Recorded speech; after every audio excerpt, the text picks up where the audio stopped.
Subscribe करें और bell दबाएं ताकि कोई खबर रह न जाए।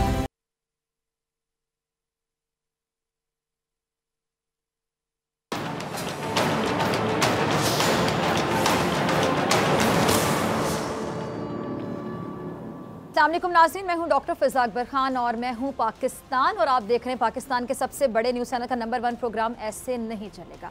एक कहानी सुनिएगा, बहुत इंटरेस्टिंग है, बहुत इंजॉय भी करेंगे और मैं हमेशा कहती हूं कि कहानी का मकसद क्या होता है कि आप उसे सीखें और सीखिएगा ज़रूर कि मैं आपको कहानी क्यों सुना रही हूँ। एक उकाब और एक उल्लू में बहुत दोस्ती हो गई, बहुत दोस्ती। उकाब बोला कि भाई उल्लू, मैं तुम्हारे बच्चों को कभी नहीं खाऊंगा क्योंकि तुम मेरे दोस्त हो, मगर मुझे ये बता दो कि उन बच्चों की आखिर पहचान क्या है। कहीं ऐसा ना हो कि किसी दूसरे परिंदे के बच्चों के धोखे में मैं तुम्हारे बच्चों को खा जाऊं। उल्लू ने जवाब दिया कि भला ये भी कोई मुश्किल बात है, मेरे बच्चे सबसे मुख्तलिफ हैं, सब परिंदों के बच्चों से ज़्यादा हसीन हैं, खूबसूरत हैं। उनके चमकीले पर देखकर तुम एक ही नज़र में पहचान जाओगे और उनकी आवाज़ ख़ास तौर पर बहुत प्यारी है, बहुत सुरीली है। अच्छा, उकाब ने उल्लू की बात काट कर कहा कि बस मैं समझ गया, अब मैं कभी धोखा नहीं खा सकता, मगर भाई हर बात को पहले ही पूछ लेना अच्छा होता है, फिर पछताने से कुछ नहीं हो सकता। अच्छा, फिर मिलेंगे, अल्लाह हाफ़िज़। ये कहकर वो चला गया, उकाब उड़ गया। अब दूसरे दिन क्या हुआ कि उकाब शिकार की तलाश में इधर उधर उड़ रहा था कि उसे एक ऊंचे दरख्त की शाख पर किसी परिंदे का घोंसला नज़र आया। अब घोंसले के अंदर 4-5 बच्चे थे जिनकी ना शक्ल बहुत अच्छी थी और आवाज़ तो बिल्कुल भी सुरीली नहीं थी, वो चूं चूं कर रहे थे। उकाब ने सोचा कि ये बच्चे मेरे दोस्त उल्लू के तो हरगिज़ नहीं हो सकते क्योंकि उनकी आवाज़ भी बहुत सुरीली थी और बच्चे भी बहुत खूबसूरत थे। क्योंकि ये बच्चे अब बिल्कुल उस तरह के नहीं लग रहे तो लिहाजा इनको खाया जा सकता है। ये सोचकर उकाब ने उन बच्चों को खाना शुरू कर दिया। वो सब बच्चों को खा चुका तो उल्लू उड़ता हुआ आया और उसने शोर मचाकर कहा कि अरे तुमने ये क्या किया, ये तो मेरे बच्चे थे। उकाब घबरा कर उड़ गया। अब एक चमगादड़ जो कि पास ही उड़ रही थी उसने उल्लू से कहा कि इसमें उकाब की गलती नहीं है, सारा कसूर तुम्हारा है। जो कोई किसी पर रौब जमाने के लिए झूठ बोलता है या अपनी असलियत छुपाने की कोशिश करता है उसका यही अंजाम होता है। उल्लू ने झूठ से काम लिया और उसे उसकी सज़ा मिलनी ही थी। अब इसी तरह अगर हम किसी के साथ धोखा करेंगे नाज़रीन तो उसकी सज़ा हमें किसी ना किसी अंदाज में, याद रखिएगा, एक दिन चाहे जल्द चाहे देर से भुगतनी होगी, सज़ा तो मिलकर रहेगी। अशफाक अहमद लिखते हैं और क्या खूब लिखते हैं कि किसी को धोखा नहीं देना चाहिए क्योंकि किसी को धोखा देना अपने आप को धोखा देने के मुतरादिफ है, क्योंकि धोखे में बहुत जान होती है, वो मरता नहीं है, घूम फिर कर एक रोज़ आपके पास वापस आ जाता है, क्योंकि धोखे को अपने ठिकाने से बहुत मोहब्बत होती है और वो अपनी जाए पैदाइश को छोड़कर कहीं नहीं रह सकता। तो आपने कहानी से क्या सीखा? झूठ और धोखा इंसान को किसी काम का नहीं छोड़ता। आप समझ लें कि ये बहुत मसनूई सहारा होते हैं जो टेम्परेरी या वक्ती तौर पर इंसान को फ़ायदा दे सकते हैं, आपको बेनिफिट्स दे सकते हैं, लेकिन टेम्परेरी तौर पर, वक्ती तौर पर, बहुत कम वक्त के लिए, लेकिन आखिर में आपको परमानेंटली, आपको हमेशा के लिए, आखिर में इससे हमेशा नुकसान ही उठाना पड़ता है, कभी फ़ायदा नहीं होता। अब आ जाते हैं गुजरात के किसान, कश्मीर के किसान नरेंद्र मोदी की जानिब, जो झूठ बोलने में और धोखा देने में मेरे ख्याल से अपनी मिसाल आप है। दूसरों की आंखों में धूल झोंकना नरेंद्र मोदी का माजी रहा है और आज भी, अभी भी अगर हम बात करें हाल की तो वो इसी काम पर अमल कर रहे हैं। लेकिन अब मोदी का झूठ और धोखा मेरे ख्याल से मज़ीद नहीं चल सकता क्योंकि मोदी की जो आप समझ लें कि बैसाखी हैं वो बाकायदा गिर चुकी हैं और अब उसके मुंह के बल गिरने का वक्त बहुत करीब है। मोदी चाहे लाख जिताए कि उसका भारत, क्या कहते हैं, so called shining India, so called मैं इसलिए कह रही हूँ कि शाइनिंग तो वो है ही नहीं। क्या तरक्की की भारत ने नरेंद्र मोदी के आने के बाद, बल्कि आप देख लें कि भारत में कौन है जो सफ़र नहीं कर रहा, भारत के मसाइल बढ़ते चले जा रहे हैं। भारत जो शाइनिंग इंडिया वो कह रहा है, भारत में हर तरफ आग लगी हुई है, शायद उसको आग वो शाइन दिखाई दे रही है और उसका झूठ अब दुनिया जान चुकी है। वो वक्त आ गया कि लोग अब आवाज़ उठाने पर आ गए हैं, तमाम लोग इसके झूठ को जान चुके हैं, ये बुरी तरह से एक्सपोज हो चुका है, बेनकाब हो चुका है, क्योंकि जो हिंदुस्तान है वो शाइनिंग इंडिया तो नहीं बल्कि बर्निंग इंडिया अगर कह दें तो गलत नहीं होगा। और ये हिंदुस्तान नहीं बल्कि रेपिस्तान है, जहाँ पर आए दिन खवातीन के रेप होते हैं, जहाँ इंसानी हुकूक का रेप होता है। इसीलिए हिंदुस्तान रोशन नहीं है बल्कि अंधेरों में डूब चुका है और वो अंधेरे नरेंद्र मोदी को शाइन दिखाई देते हैं।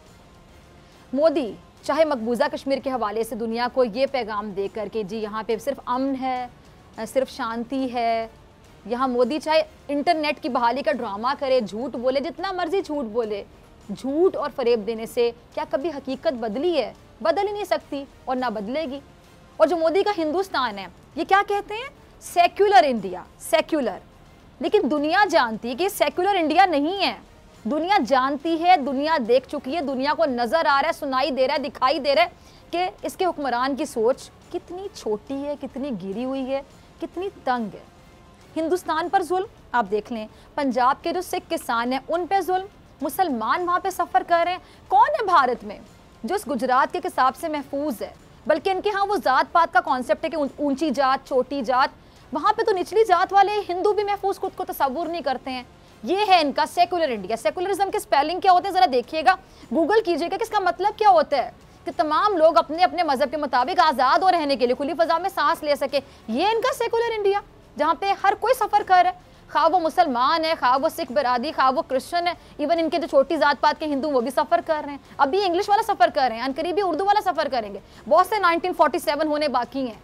हिंदुस्तान का सीना चीर के जैसे पाकिस्तान बना था, पाकिस्तान का क्या अमल में आया था 1947 में, इसी तरह अभी बहुत से पाकिस्तान बनने बाकी हैं। याद रखिएगा, नरेंद्र मोदी ये वो दरिंदा कह लें, इंसान कहलाने के तो लायक ही नहीं है। ये वो दरिंदा है जो मकबूजा कश्मीर के मुसलमानों के खून से बाकायदा होली खेलता है और खुश होता है। दुनिया को बताता है कि हिंदुस्तान में सब अच्छा है, बहुत अच्छा है, परफेक्ट है, आइडियल है, अमन है, शांति है।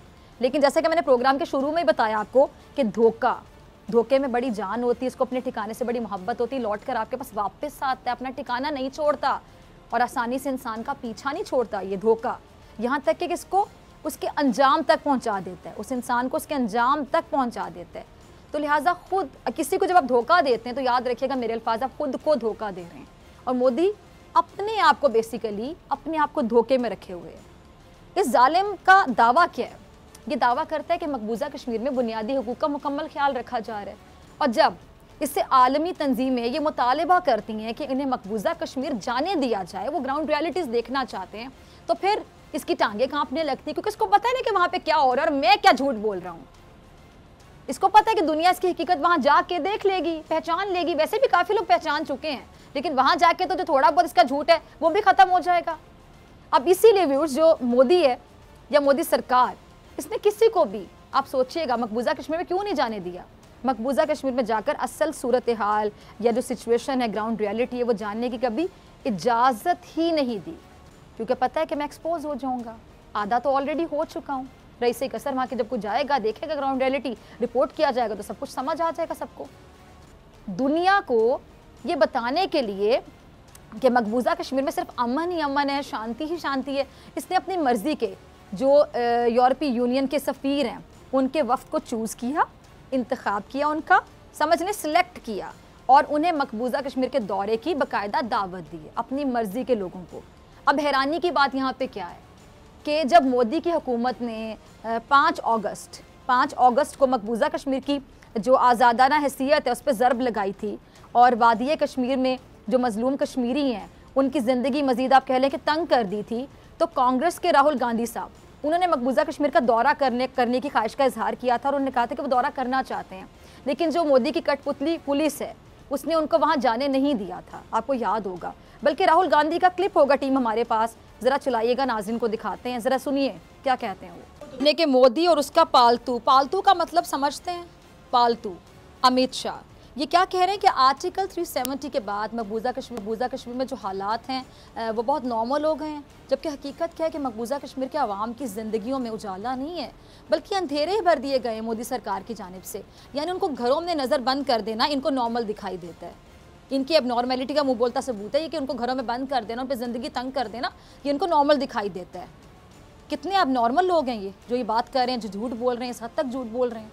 अब मोदी ने इस जो कह लें कि सफ़ा काना इक़दाम है, इसके ज़रिए मकबूजा कश्मीरियों के जो बुनियादी हुकूक हैं उन पर डाका डाला। और जब अपोजिशन जमात कांग्रेस ने मोदी के आर्टिकल 370 ख़त्म करने के इस इक़दाम पर खुलकर सवालात उठाए तो मोदी सरकार ने उसके जवाब में राहुल गांधी को दावत दी कि आप मकबूजा कश्मीर जाएँ और ख़ुद यहाँ के हालात देख कर आएँ। लेकिन जब राहुल गांधी का जहाज़ जम्मू कश्मीर में लैंड किया तो पुलिस ने उनको जहाज़ से बाहर ही नहीं निकलने दिया। अब राहुल गांधी ने पुलिस को कहा कि हुकूमत ने उन्हें दावत दी और अब उनको रोका जा रहा है। उन्होंने यहाँ तक कहा कि मकबूजा कश्मीर के जिन इलाकों में अमन है, शांति है, उनको वहाँ तक ले जाया जाए और वो अकेले भी जाने को तैयार हैं। उनके साथ आने वाले वक्त में से कोई भी नहीं जाएगा। वो सिर्फ मकबूजा कश्मीर के 10 से 15 लोगों से बातचीत करके वापस चले जाएंगे, लेकिन उनकी एक ना सुनी गई। अच्छा नाज़रीन, राहुल गांधी ने मोदी का धोखा और जो झूठ आप समझ लें कि उसको एक्सपोज कर दिया, बेनकाब कर दिया कि मोदी कहता है कि कश्मीर में आज़ादाना नकलो हमल और वहाँ पे तमाम लोग बहुत आज़ाद हैं, बड़े नॉर्मल हालात हैं, लेकिन हकीकत इसके बरक्स है, उलट है, ऑपोजिट है, जिसको छुपाया जा रहा है। मोदी ने मकबूजा कश्मीर में ज़िंदगी इतनी तंग कर दी है कि यहाँ चिड़िया को पर मारने की इजाज़त नहीं है। जिस तरह ये मोदी क्या स्पॉन्सर टेररिज्म करवाता है, आपको पता है, पाकिस्तान में अमन को तबाह करना चाहता है, पाकिस्तान का अमन तो उनसे बर्दाश्त नहीं होता।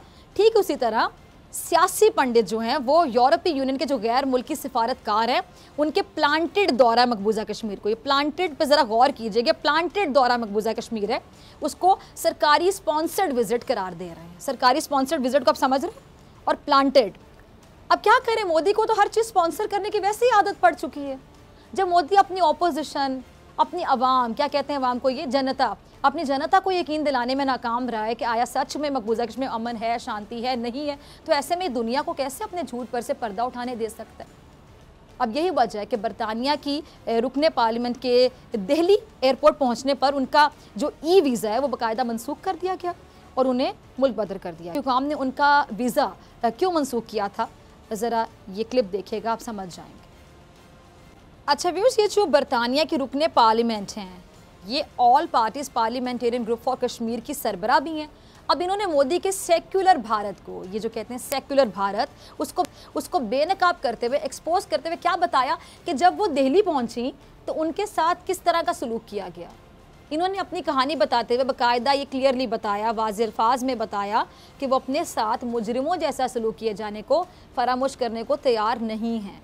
वो इस खौफनाक लम्हे को याद करके बाकायदा परेशान हो गई हैं, डिप्रेशन में मुब्तला हो गई हैं कि कैसे एक भारतीय एहलकार ने इनका पासपोर्ट छीना और 10 मिनट के लिए गायब हो गया। और जब वो वापस आया तो उसका जो रवैया था वो ऐसा था कि वो चिल्लाकर बोला कि वो इसके साथ चलें। अब उनके मुताबिक उन्हें एयरपोर्ट के, बल्कि एक सियासी पंडित के मुताबिक उन्हें एयरपोर्ट के उस हिस्से में ले जाया गया जहां भारत से ज़बरदस्ती निकाले जाने वाले लोगों को रखा जाता है। अब आप देखिए ये हालात हैं इनके। अब यहाँ से क्या मोदी की जो मुनाफिकत है वो एक्सपोज नहीं हो जाती, बेनकाब नहीं हो जाती कि एक तरफ वो मनपसंद गैर मुल्की सफ़ीरों को मकबूजा कश्मीर का दौरा करवा रहा है, सिलेक्टेड लोग जिनको खुद चूज़ करता है नरेंद्र मोदी, जो उसको एक्सपोज किया, और हकीकत में कश्मीरियों के हकूक़ की आवाज़ उठाने वाली ये जो बरतानवी रुकने पार्लियामेंट हैं, उनको दिल्ली एयरपोर्ट पर रोक लिया जाता है। एक और क्लिप होगा इनका डैबी का, ज़रा चलाइएगा, डैबी अब्राहम। अच्छा, डैबी अब्राहम ज़ैना, दरअसल ये मोदी के जो 5 अगस्त का इक़दाम था, आप कह लें कि उसकी खुलकर मुखालिफत करती रही हैं, खुलकर तनकीद करती रही हैं उस कदम पर, उस इक़दाम पर। ये मकबूजा कश्मीर में होने वाले जो भारतीय फ़ौज, भारतीय सेना के मुजालिब हैं, आप समझ लें कि उनके खिलाफ भी खुलकर आवाज़ उठाती रहीं, जो कि मोदी सरकार को तो कभी बर्दाश्त नहीं होता होगा। यही नहीं, जब भारतीय बदसलूकी के बाद ये पाकिस्तान आई तो वज़ीर ख़ारिजा शाह महमूद कुरैशी साहब के साथ अपनी प्रेस कॉन्फ्रेंस में इन्होंने मकबूजा कश्मीर के मामले को बहुत ज़्यादा सीरियस, बहुत ज़्यादा संजीदा करार दिया था, और यहाँ मोदी के गैर आइनी इक़दाम को कश्मीरियों के हकूक़ की खुली खिलाफ वर्जी भी इन्होंने कहा खुले अल्फाज में। अब इन्होंने बरतानवी पार्लियामेंट में भी कश्मीरियों की आवाज़ उठाने का ऐलान किया। तो ऐसे में अब ज़रा सोचिए, नरेंद्र मोदी की फितरत से कौन वाकिफ़ नहीं है।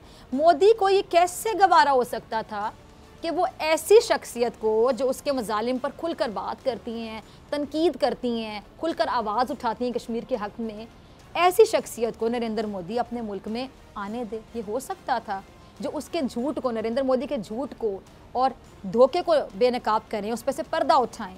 अब इसीलिए अब आप समझ लें कि जो गिने चुने गैर मुल्की सिफारतकार हैं, जिनको मोदी ने खुद चूज़ किया, जो मोदी के हक़ में शायद बात करें, ज़्यादा मोदी के ख़िलाफ़ बात ना करें, उसके जो प्लांटेड दौरा है उससे कश्मीर और कश्मीरी अवाम को जो दरपेश ख़तरात हैं और मुश्किलात हैं उसका सही अंदाज़ा नहीं हो सकेगा। उनके बकौल हुकूमत की जो एजेंसियाँ इन सिफारतकारों को बुलाती हैं और पहले से ही ये बाकायदा तय होता है कि कौन कौन लोग जो हैं वो वफ़द के जो अरकान हैं उनसे मुलाकात करेंगे। अगर सहाफ़ी मिलेंगे तो वो कौन कौन से सहाफ़ी होंगे, और अगर नुमाइंदे होंगे तो वो कौन कौन से नुमाइंदे होंगे। अब इंडिया में जो सहाफ़त का मेयार आपको पता है, जिस तरह मैं अमित शाह के लिए पालतू का लफ्ज़ इस्तेमाल कर रही थी, अर्नब गोस्वामी आपके सामने है, और वो जो उसकी लीक चैट थी जो तमाम लोग पढ़ चुके थे वो भी आपको पता है। तो पालतू का लफ्ज़ अगर मैं उनके सहाफ़ियों के लिए इस्तेमाल करूँ तो मेरे ख्याल से गलत नहीं होगा। अब ये सब कुछ बहुत पहले से वहाँ पे तय हो जाता है, यानी सब कुछ मोदी का सिलेक्ट किया हुआ है। और ये मकबूजा कश्मीर में गैर मुल्कियों का दौरा प्लांटेड है, बाकायदा प्लांटेड है। जैसे कि मैंने मीडिया के बारे में बताया कि उनका मीडिया भी प्लांटेड है। जो थोड़े बहुत भारतीय चैनल्स और अखबारात में, ये नहीं कहती कि सब प्लांटेड है, सब ऐसे हैं, नहीं, कुछ ऐसे चैनल्स भी हैं वहाँ पे जो अभी भी वहाँ पे सहाफ़त कर रहे हैं, अपने मेयार को बाकायदा मेंटेन रखा हुआ है। अखबारात हैं जो लिखते हैं सच, मोदी की जो मुल्क दुश्मन पॉलिसीज़ हैं उन पर बाकायदा सवाल उठाया जाता है, कलम से सवाल उठाया जाता है, ज़बान से सवाल किया जाता है। लेकिन मोदी उन चैनल्स के साथ क्या करता है? उनको खामोश करवाने के चक्करों में लगा रहता है। क्लिप होगा, ज़रा टीम चलाइएगा। अब देखा जिस तरह नरेंद्र मोदी ने मकबूजा कश्मीर में अपने, आप कह लें कि पसंदीदा वफ्द को भेजा, फेवरेट लोगों को जो कि मोदी के हक़ में बात करेंगे, सच नहीं बताएंगे, हकीकत नहीं बताएंगे। ठीक इसी तरह मोदी अपने हक़ में बात करने वाले चैनल्स और अखबारात को पहले से भी ज़्यादा नवाज रहे हैं। और जो भारतीय चैनल्स नरेंद्र मोदी की, आप कह लें कि हकीकत लोगों को दिखाते हैं, इंतहा पसंदाना सोच की या पॉलिसीज़ की आप कह लें कि खुलकर मुखालिफत करते हैं, उनके लिए साजिशों के जाल बिछाए जाते हैं, उनको दबाने की मुकम्मल तैयारी की जाती है। ये है मोदी का सो कॉल्ड नाम नेहाद शाइनिंग इंडिया। ये शाइनिंग इंडिया है। मकबूजा कश्मीर के अवाम की ज़िंदगियों का अंदाज़ा आप नरेंद्र मोदी की इस आमिराना सोच से कर सकते हैं। वैसे तो मोदी को मेरे ख्याल से हिटलर ही कहना चाहिए। ये जो मोदी है ना, अरनाब जैसे पालतू, ये इसको चाहिए जिसके इशारे पर बाकायदा भौंकना शुरू कर दें। बात तो वो करता नहीं है, बक बक करता है। और मोदी एक यकीन जाने एक सिलेक्टर है। सिलेक्टर सही माने में अगर किसी को कहा जाएगा ना, नरेंद्र मोदी को कहा जाएगा, जैसे इसको हिटलर कहा जाता है इसके जुल्म की वजह से। और ये अपने नीचे हर इदारे को अपने मातहत करना चाहता है, अपना गुलाम बनाना चाहता है, अपने इशारों पर उनको काम करवाना चाहता है। और ये अपने खिलाफ कोई बात तैयार नहीं है, इसलिए हर तरफ आपको नफरत नजर आएगी भारत में। ये देख लें अरनाब गोस्वामी, शक्ल से लगता है कि कितने नफ्सियाती इसके इशूज़ हैं, किस तरह का साइकोलॉजिकल इसके इशूज़ हैं। और नरेंद्र मोदी से डिक्टेशन लेता है, जैसा वो कहता है वैसा ही ये बोलता रहता है। और अब ये श्रीलंका और नेपाल में नरेंद्र मोदी साहब अपनी हुकूमत बनाने का सोच रहे हैं। ज़रा देखिए, आप सुन रहे थे, चूँकि क्लिप उर्दू में नहीं है इसलिए मैं ज़रा आपकी आसानी के लिए इसकी ज़रा वजाहत कर देती हूँ कि आखिर क्या कह रहे थे। इस क्लिप में बेसिकली बताया जा रहा है कि नरेंद्र मोदी और अमित शाह ये श्रीलंका और नेपाल में अपनी हुकूमत बनाने के ख्वाब देख रहे हैं। मोदी के नापाक अज़ाइम की आप ये समझ लें गवाही चीख चीख कर दुनिया का ज़मीर झंझोड़ रही है। और ये बता रही है कि मोदी खित्ते के अमन का बाकायदा दुश्मन है और वो अपनी ताकत और इक़्तिदार में इतना खो गया है कि उसको अंदाज़ा तक नहीं है कि वो श्रीलंका और नेपाल पर कब्जे के चक्कर में भारत को खोता जा रहा है।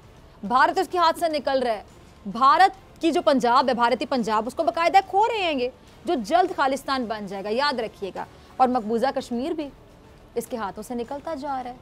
लद्दाख पर भी इसने अपनी दादागिरी जमा रखी थी, लेकिन यहाँ मोदी को चीनी फौज ने दिन में तारे दिखा दिए। और यही वजह है कि फारूक अब्दुल्ला चीन की मदद से कश्मीर को नरेंद्र मोदी के जुल्म से निजात दिलाने की बात। फारूक अब्दुल्ला साहब का क्लिप होगा, टीम ज़रा चलाइएगा। ना आपने, मैंने आगाज़ में आपको एक कहानी सुनाई थी उकाब और उल्लू की, और धोखे के हवाले से बात की थी कि झूठ नहीं बोलना चाहिए, झूठ के पाँव नहीं होते, और धोखा जो है वो लौट कर आपके पास आता है।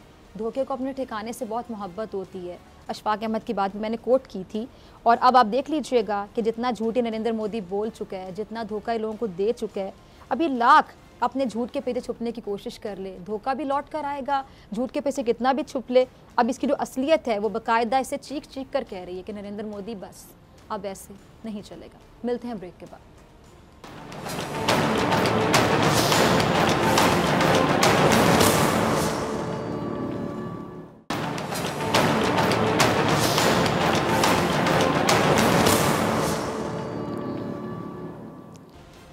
वेलकम बैक नाज़रीन। मुल्की तारीख के सबसे बड़े मनी लॉन्ड्रिंग, धोखाधही और इस पाक सरजमीन को का इमेज जो है वो दुनिया भर में ख़राब करने वाले डिजिटॉनिक्स मेगा मनी लॉन्ड्रिंग मामले में कब क्या क्या हुआ, इस मेगा मनी लॉन्ड्रिंग मामले में तमाम जो सूरत हाल है आपके साथ मैं डिस्कस करूँगी कि किस तरह इस अहम केस से जुड़े जो मुल्जिमान हैं उनको बचाने की बाकायदा कोशिशें की जा रही हैं। आपको तफसीलात से मैं आगाह करती हूँ, डिटेल आपके साथ अब शेयर करती हूँ, ज़रा सुनिएगा गौर से। साल 2020 में FIA हेडक्वार्टर इस्लामाबाद और मुल्क के दीगर जो अहम इदारे हैं उनके पास मुख्तलिफ ममालिक ने शिकायत के अंबार लगा दिए कि पाकिस्तान से ऑपरेट होने वाली कुछ कंपनीज ने उनके साथ फ्रॉड किया और ब्लैक मेलिंग भी की। अब इतने बड़े पैमाने पर जब फ्रॉड किया जाए, ब्लैक मेलिंग की जाए, इतने बड़े पैमाने पर जब शिकायत आने और FATF की ग्रे लिस्ट में जाने से बचने के तनाजुर में FIA और दीगर इदारे एक्शन में आ गए। इंक्वायरी शुरू की गई और मुल्क के अहम इदारों और FIA ने अपनी अपनी इब्तदाई रिपोर्ट आप कहेंगे पेश कर दी, जिसके बाद case FIA Sindh circle cyber crime wing के सुपुर्द कर दिया गया। अब उसके बाद क्या होता है, FIA सिंध सर्कल की साइबर क्राइम टीम ने इब्तदाई तफ्तीश पर मुश्तमिल जामे रिपोर्ट मुरत्तिब करके FIA हेडक्वार्टर इस्लामाबाद को भिजवा दी। अब रिपोर्ट के बारे में सुनिएगा। रिपोर्ट में हैरत अंगेज बाकायदा होश उड़ा देने वाले सबूत सामने आने के बाद हेडक्वार्टर ने FIA Sindh circle cyber crime wing को कंपनी के खिलाफ फौरी छापे और FIR दर्ज करने की इजाजत दे दी। अब आगे चलते हैं, फिर क्या हुआ। फिर आती थी 12 जनवरी की रात। 12 जनवरी उस रात FIA साइबर क्राइम की टीम ने कराची में शाहरा फैसल बिजनेस एवेन्यू में कायम कंपनी डिजिटॉनिक्स के दफ्तर पर छापा मारा और CEO बुरहान मिर्जा समेत 8 अफराद, जिनके नाम भी मैं आपके साथ शेयर करती हूँ, हसन मंसूर, मुनीब अली, गयास गजाली, उमैस रोहेल, कोमिल रजा, इल्हान परवेज, नुमान जावेद और दानिश जमान को गिरफ्तार किया गया।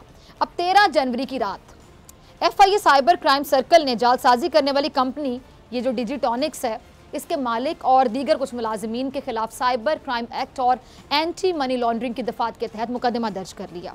आगे सुनिएगा। FIA की जानिब से जो दर्ज FIR है इसके मुताबिक मुल्जिमान ने इंटरनेशनल कस्टमर्स को धोखा देने के लिए USA, UK और भी ममालिक के जाली ईमेल एड्रेस भी बना रखे थे और मुल्जिमान कस्टमर्स के ATM से कोड चोरी करके रकम निकाल लेते थे। FIA ने कंपनी के दफ्तर से मशकूक ट्रांजैक्शंस का रिकॉर्ड भी हासिल किया।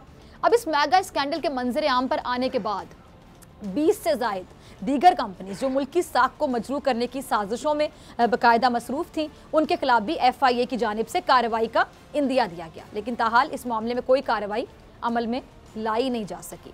अच्छा, केस अदालत में इब्तदाई मराहिल में है और FIA की जानिब से केस का जो अबूरी चालान है वो भी जमा करा दिया गया, जिसमें FIA की जानिब से इंकशाफ किया गया कि मुल्जिमान ने बहुत सारी मनकूला और गैर मनकूला जायदादें बना रखी हैं और इसके अलावा जो अबूरी चालान है उसमें FIA ने यह भी कहा है कि मुल्जिमान ने अमेरिका और दुबई में भी जायदादें बना रखी हैं। ये जो मुल्जिम बुरहान मिर्जा हैं, इनके लैपटॉप से मिलने वाली मालूमात से इंटरनेशनल क्लाइंट से पैसे वसूल करना भी साबित हो गया है। अच्छा, मुल्जिम ने डिजिटॉनिक्स और दूसरे जो मिलते जुलते नाम हैं, इन नामों से 8 कंपनियां बना रखी हैं, 8 कंपनियां रखी हुई हैं। अच्छा, यहाँ तक तो सब ठीक था और मुल्क को इस गंदे धंधे से पाक किया जा रहा था, यानी केस अपने इब्तदाई मराहिल में ही था कि उस वक्त एक दिलचस्प सूरत हाल सामने आई कि मनी लॉन्ड्रिंग और मुल्क की साख को दाव पर लगाने के मकरू धंधे में मुलविस कंपनीज डिजिटॉनिक्स, एबीटेक और सेल्सॉफ्ट, लेजेंड डेस्क और इसके अलावा ऑलिव डिजिटल, इस तरह की जो कंपनीज हैं, इनमें से एक कंपनी ने इल्ज़ाम ये आयद किया कि FIA की तफ्तीशी टीम के अरकान ने उनसे रिश्वत मांगी या रिश्वत ली। अच्छा, मुल्जिमान के इल्ज़ामात पर तफ्तीशी टीम के जो अहम अरकान हैं, FIA साइबर क्राइम सिंध के additional director Faizullah Kurejo, deputy director Abdul Ghaffar, case के इन्वेस्टिगेशन जो ऑफिसर है मुमताज़ हुसैन सोमरो और दीगर 2 अफसरान को उनके ओहदे से हटा दिया गया और उनके खिलाफ इंक्वायरी भी शुरू कर दी गई। अच्छा, मुल्जिमान के कहने पर तफ्तीशी टीम की तब्दीली और अफसरान के खिलाफ जो इंक्वायरी है वो शुरू कर देने की मिसाल मैं आपको बताऊं कि मुल्क की तारीख में कहीं भी नहीं मिलेगी आपको। अब इसके बाद यहाँ कुछ सवालात जन्म लेते हैं। वो सवालात क्या हैं वो भी मैं आपके सामने रखती हूँ। सवालात ये कि क्या मुल्जिमान के कहने पर तफ्तीशी जो टीम है उसको तब्दील कर देना दुरुस्त अमल है, ये सही अमल है क्या मुल्जिमान को किसी ने समझाया कि इस तरह के इल्ज़ामात लगाए जाएं तो वो तफ्तीशी टीम के खिलाफ कार्रवाई करेंगे? क्या ये सब मुल्जिमान और कुछ अफराद की आप कह लें कि मिली भगत से हुआ? अब ज़राए का कहते हैं, वो भी सुने। ज़राए का कहना ये है कि इस कंपनी के जो मालिकान हैं और दीगर मुल्जिमान के कहने पर इंक्वायरी का आगाज़ मुल्जिमान को सपोर्ट और क्लीन चिट देने के लिए किया गया, सपोर्ट और क्लीन चिट देने के लिए किया गया। अब आगे चलते हैं। दूसरी जानिब मुख्तलिफ हलकों में चहमगोइयाँ की जा रही हैं कि FIA के कुछ आला अफसरान ने मुल्जिमान की सपोर्ट करने के लिए, आप कहने के सपोर्ट करने के एवज़ जो रकम के बजाय 20% कंपनी शेयर्स रिश्वत के तौर पर मांगे, रिश्वत के तौर पर। अब यहाँ सवाल ये बनता है, सवाल उठता है कि क्या इन इल्ज़ामात पर मौजूदा तफ्तीशी टीम के अरकान भी तब्दील कर दिए जाएंगे? क्या ऐसा हो सकता है? क्या FIA की जो मौजूदा तफ्तीशी टीम है उसके अरकान के खिलाफ भी ठीक इसी तरह इंक्वायरी बिठाई जाएगी जिस तरह पहली टीम के साथ किया गया? ये एक सवाल है जो जहनों में गर्दिश करता है। अच्छा, तफ्तीशी टीम पर इल्ज़ामात अपनी जगह, लेकिन मंगल के दिन महंगा स्कैंडल से जुड़ी एक और कंपनी AB टेक के क्लिफ्टन में वाक़ दफ्तर पर FIA के जो नुमाइशी छापे से इन इल्ज़ामात को हम कह सकते हैं कि तक़वियत मिलती है, क्योंकि किसी भी सॉफ्टवेयर कंपनी में काम का आगाज़ शाम 5 बजे होता है, जबकि ये जो नुमाइशी छापा है ये दोपहर 2 बजे मारा गया, जिसकी सरबराही भी एक इंस्पेक्टर लेवल के ऑफिसर ने की। अब ऑफिस में मौजूद चंद अफराद से आप कह लें कि खाना पूरी के लिए पूछगछ की गई और 1 घंटे के बाद बगैर किसी गिरफ्तारी के FIA की टीम रवाना हो गई। अब इस हवाले से ज़राए क्या बताते हैं वो मैं आपके साथ शेयर करती हूँ। ज़राए ने बताया कि इस रस्मी छापा इसका AB टेक के मालिकान को पहले से पता था, यानी बताया गया था, मालूम था, क्योंकि कंपनी मालिकान जो हैं साद, सलमान और कुछ और हैं जी, सेल्स एजेंट्स हैं, उन्होंने मुलाजिमीन को एक दिन पहले से बाकायदा मैसेजेस करके घर से बैठकर काम करने का कहा, यानी एक दिन पहले से पता था और बताया गया कि घर से बैठ के काम करें, और सख्ती से ये बाकायदा बावर करवाया गया कि कोई मुलाजिम दफ्तर ना आए, यानी पहले से इंफॉर्मेशन थी कि क्या होना है कल, और सबको कहा गया कि कल दफ्तर ना आए। अब मालिकान की जानिब से मैसेज करके मुलाजिमीन को ऑफिस से आने से मना करना इस बात की बाकायदा निशानदेही करता है कि ये छापा नुमाइशी था और ये इस मामले को दबाने की बाकायदा कोशिश की जा रही है, किसी जानिब से कोई है जो कोशिश कर रहा है। अब ज़राए का क्या कहना है कि ये जो रस्मी कार्रवाई है ये दोपहर के वक्त इसलिए की गई कि ना तो उस वक्त दफ्तर में कोई मौजूद होगा और ना ही वहाँ से कुछ सबूत मिलेंगे, कोई मौजूद भी नहीं होगा, वहाँ से सबूत भी नहीं मिलेंगे। अब इस पूरी जो सिचुएशन है, सूरत हाल है, इसको मद्देनज़र रखते हुए कहा जा सकता है कि इस मेगा स्कैंडल से जुड़े जो मुल्ज़िमान हैं और जो दीगर मुल्क दुश्मन कंपनीज़ को बचाने के लिए आप कह लें कि बड़े पैमाने पर मनसूबाबंदी की जा रही है। अच्छा, बोल न्यूज़ ने अपने नाजरीन को लम्हा ब लम्हा इस साजिश से जुड़े एक एक पहलू से आगाह किया है और हम आगे भी आपको आगाह करते रहेंगे। और बोल न्यूज़ की टीम के पास इस केस और कह लें कि तफ्तीश के हवाले से दिल दहला देने वाले सबूत भी मौजूद हैं।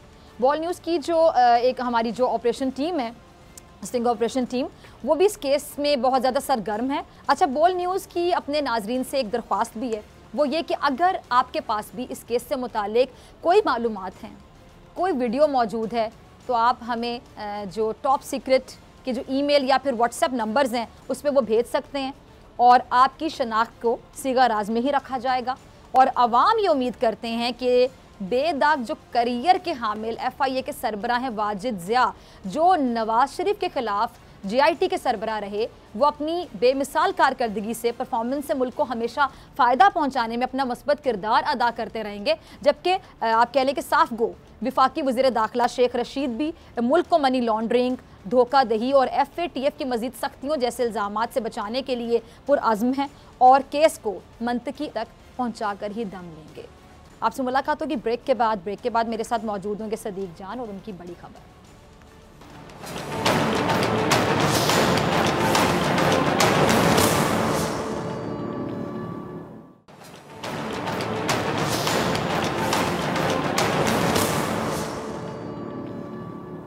वेलकम बैक नाज़रीन। इस सेगमेंट में हमेशा की तरह मेरे साथ मौजूद है नुमाइंदा खुसूसी सदीक जान अपनी बड़ी खबर के साथ। और सदीक, आज आपके पास खबर नहीं बल्कि खबरें हैं, मैं चाहूँगी कि नाज़रीन के साथ आप अपने मखसूस अंदाज में खबरें शेयर करें।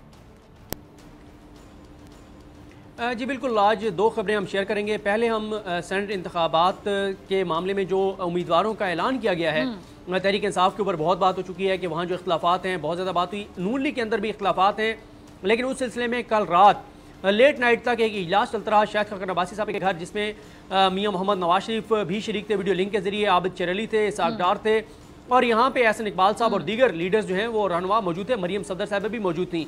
इख्तलाफ था 3 नामों के ऊपर। सबसे ज़्यादा इख्तलाफ किया गया है, एतराज़ किया गया है शबाज शरीफ ग्रुप की जानिब से परवेज़ रशीद साहब के नाम पर। परवेज़ रशीद साहब के नाम पर एतराज़ करने की 2 वजूहात हैं, एक लीगल और एक पोलिटिकल। पोलिटिकल एतराज़ उनके ऊपर ये था कि एक तरफ तो हम पिंडी हो और बहुत सारे जो इदारे हैं, बहुत सारी जो कुव्वतें हैं, उनसे हम मामलात बेहतर करने की कोशिश कर रहे हैं, उनको हम आप बताने की कोशिश कर रहे हैं कि हमारी आपसे लड़ाई नहीं है, हम तो आपसे अच्छे तल्लुकात चाहते हैं। और वो जो मौलाना फजल रहमान ने कहा था कि अपने लोगों से शिकवे होते रहते हैं, हमें तो शिकवा है, हमारी लड़ाई नहीं है, दूसरी तरफ आप एक ऐसे शख्स को सेनेट को टिकट दे रहे हैं जो कि बहुत शदीद इदारों के खिलाफ ज़बान बोलता है। दूसरा जो इसका लीगल मामला था वो ये था कि ये जो परवेज़ रशीद साहब हैं इनके खिलाफ सुप्रीम कोर्ट का एक फैसला मौजूद है अताउल्लाह कासमी के केस में, जिसमें सुप्रीम कोर्ट ने कोई 12-13 करोड़ रुपए जुर्माना किया हुआ है, जिसमें सुप्रीम कोर्ट ने कहा था कि 5 से 6 करोड़ रुपए तो जो अताउल्लाह कासमी है वो अदा करेंगे जो उन पे खर्च हुए या उनके जरिए खर्च हुए, और बाकी जो पैसा है उसमें 20% फवाद हसन फवाद, 20% इसाक डार और 10% जो है वो इन्होंने परवेज़ रशीद साहब ने देना था, वो इन्होंने नहीं दिया। एक तरफ तो इन्होंने सुप्रीम कोर्ट में रिव्यू की दरखास्त डाल दी, दूसरी तरफ इन्होंने इस्लामाबाद हाई कोर्ट में पीटीबी ने रजू किया, उन्होंने कहा कि सुप्रीम कोर्ट के फैसले पर अमलनामा नहीं हुआ और इन लोगों ने हमें पैसे जमा नहीं कराए। अब ये कहा जा रहा है कि अगर ये डिफॉल्टर के तौर पर स्क्रूटनी में ये बाहर हो गए तो मसला हो जाएगा, या उसके बाद अगर ये सेनेटर मुंतखब हो जाते हैं और कोई सुप्रीम कोर्ट में चला जाता है तो तब भी इनके ऊपर खतरात होंगे, नाअहली के बादल मंडलाते रहेंगे, इसलिए इनको नहीं देना चाहिए टिकट। दूसरा जो एतराज आया वो आजम नज़ीर तारड़ साहब के नाम पर आया। उनके बारे में कहा गया कि उनकी मुस्लिम लीग नून पार्टी के लिए कोई खिदमात नहीं है, उनकी सिर्फ और सिर्फ खिदमात हैं शरीफ खानदान के लिए, शरीफ खानदान के करप्शन केसेस लड़ने के हवाले से, और अगर आप उनको फीस नहीं दे सकते थे तो आपने उनको टिकट दे दिया है, जो कि किसी तौर पर भी ठीक नहीं है, ये पार्टी के अंदर ये बात हुई। तीसरा जो एतराज़ हुआ वो साजिद मीर साहब पर हुआ कि उनकी नून लीग के लिए क्या खिदमात हैं, लेकिन उनके बारे में भी कल यही बताया गया कि क्योंकि वो एक बड़े इस्लामी मुल्क के साथ राब्ते के लिए वो पुल का किरदार अदा करते हैं तो इसलिए उनको टिकट दिए गए हैं। नवाज शरीफ ने नून लीग में उठने वाले सवालात एतराज़ात को यकसन मुस्तरद करते हुए कहा है कि जो नाम हमने प्रपोज किए हैं वही नाम फाइनल हैं और हम इन नामों को वापस नहीं लेंगे। अब हम आते हैं दूसरा मामला जो सुप्रीम कोर्ट ऑफ पाकिस्तान में चल रहा है। सुप्रीम कोर्ट ऑफ पाकिस्तान में आज चीज़ें वाज़ेह हो गई हैं और आज उन लोगों के लिए बुरी खबर है जो वोटों के पैसों के नोटों के बैग भर भर के बैठे थे, और अटॉर्नी जनरल पाकिस्तान ने आज ये इंकशाफ भी किया कि इस्लामाबाद में बहुत से लोग नोटों के बैग भर भर के बैठे हैं और वो इंतजार कर रहे हैं सुप्रीम कोर्ट से फैसले आने का कि अगर सुप्रीम कोर्ट कह देती है कि सीक्रेट बैलेटिंग होगी तो वो वोट खरीदेंगे। और जो नई इसमें उन्होंने बताया कि काम ये हो रहा है कि अब एक ग्रुप एक्टिव है जो कहता है कि हम पैसे आप हमें दें, हम आगे डिलीवर करेंगे वो पैसे और वोट भी दिलवाएंगे, आपको डलवाएंगे, उसमें से हम अपना कमीशन रखेंगे। दूसरा यह है कि क्योंकि अब पाकिस्तान में बहुत बात हो रही है पैसे लेने देने की, तो कुछ लोग ये भी कर रहे हैं कि वोट यहाँ पे डालेंगे और पैसे उनको दुबई में जो है वो डिलीवर किए जाएंगे और उसमें कमीशन और कट जो है वो ज्यादा लिया जाएगा। लेकिन आज सुप्रीम कोर्ट ऑफ पाकिस्तान ने एक ऐसी बात की है जिसने पूरे का पूरा नक्शा बिल्कुल ही बदल दिया है। हर आने वाले दिन अब ऐसी चीजें हो रही हैं जिससे केस वाज़ेह होता चला जा रहा है और आज हम ये कह सकते हैं, अपने नाज़रीन को ये बता सकते हैं कि मामलात ओपन बैलेटिंग की तरफ ही जा रहे हैं। यानी जरूरी नहीं है कि ओपन बैलेटिंग ही हो, लेकिन उसका जो सूरत होगी वो ओपन बैलेटिंग से मिलती जुलती होगी। उसकी वजह यह है कि आज सुप्रीम कोर्ट ऑफ पाकिस्तान ने कहा है कि सेनेट इलेक्शन के सिलसिले में जो लिखा हुआ है वो है कि मुतनासिब नुमाइंदगी होगी, यानी जिस जमात की जितनी सूबाई असम्बलियों में सीटें होंगी उसके मुताबिक उनके सेनेटर्स होंगे। तो ये जब लिखा हुआ है तो इलेक्शन कमीशन की आईनी जिम्मेदारी है कि वो इस चीज को इंश्योर करे। आज इलेक्शन कमीशन ऑफ पाकिस्तान पर, चीफ इलेक्शन कमिश्नर पर, इलेक्शन कमीशन मेंबरान पर अदम एतमाद का इजहार किया गया है। उनको ये कहा गया है कि आप अपनी जिम्मेदारियों से आगाह नहीं है, आप अपनी जिम्मेदारियां अदा नहीं करना चाहते, और साथ ही ये कहा गया कि आप जो कह रहे हैं कि जो सिक्रेसी है वो हमेशा के लिए है, तो सिक्रेसी ता क़यामत नहीं है, ना तो हमेशा के लिए लामहदूद वक्त के लिए सिक्रेसी का आइन में लिखा हुआ है, ना कानून में लिखा हुआ है, ना ही अदालती फैसलों में लिखा हुआ है। और आज इलेक्शन कमीशन ऑफ पाकिस्तान को कहा गया है कि आपने हाथ खड़े कर दिए हैं, आप कहते हैं कि हमने कुछ नहीं करना, आप कहते हैं कि चोरी होने दें, हम बाद में चोर को पकड़ेंगे, आप खरीदो फरोख्त को रोकने के लिए, आप हॉर्स ट्रेडिंग को रोकने के लिए, आप मंडियां लगने से रोकने के लिए आप कुछ नहीं करना चाहते, आप हाथ पे हाथ रख के बैठे हैं और अदालत आपको सिर्फ जो है वो मजबूत करना चाहती है, आपको बता रही है कि आपकी जिम्मेदारियां क्या हैं। और साथ ही सुप्रीम कोर्ट ऑफ पाकिस्तान ने आज वाजे कर दिया है कि अगर मुतनासिब नुमाइंदगी के तहत जिस तनासुब से मिलनी चाहिए सीटें अगर वो नहीं मिलती सेनेट में उन पार्टीज को जिनके जितने MPs हैं, तो ये इलेक्शन कमीशन की नाकामी होगी, इलेक्शन कमीशन की नाअहली होगी। और इसका मतलब ये होगा कि इलेक्शन कमीशन ऑफ पाकिस्तान अपनी आईनी जिम्मेदारी पूरी करने में मुकम्मल तौर पर नाकाम हो गया है। आज सुप्रीम कोर्ट ऑफ पाकिस्तान ने उनसे ये पूछा है कि आप बताएं कि 2018 में जो वीडियोज आई थी आज तक आपने उसके ऊपर क्या किया है, आज तक जो सेनेटर बिकते रहे हैं उसके ऊपर आपने क्या किया, जो MPs बिकते रहे हैं, जो सेनेटर खरीदते रहे हैं, आज तक आपने उसके बारे से क्या किया है। तो आज चीजें वाज़ेह हो गई हैं और अब यही लगता है कि मामलात ओपन बैलेटिंग की तरह की कोई चीज होगी। सुप्रीम कोर्ट ये चाह रही है कि बैलेट जो है वो कम से कम ट्रेसेबल हो, यानी अगर इलेक्शन के बाद किसी उम्मीदवार पे किसी MP पे इल्ज़ाम लगता है कि आपने वोट गलत बंदे को दिया था, अगर वो कहता है इलेक्शन कमीशन को कि मेरा वोट आप दिखा दें कि मैंने तो ठीक बंदे को दिया था, मैंने तो अपनी पार्टी पॉलिसी के मुताबिक दिया था, तो आप क्यों नहीं दिखा सकते?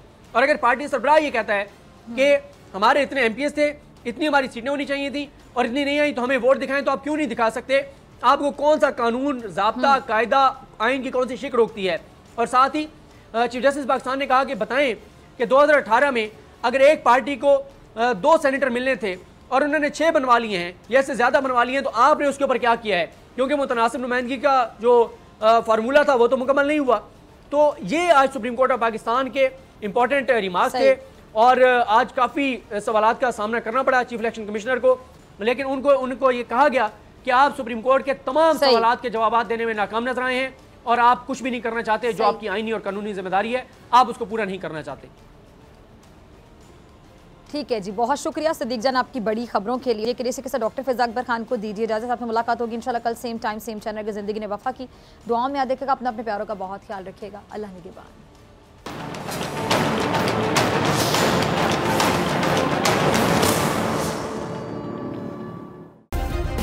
सब्सक्राइब करें और बेल दबाएं ताकि कोई खबर रह न जाए।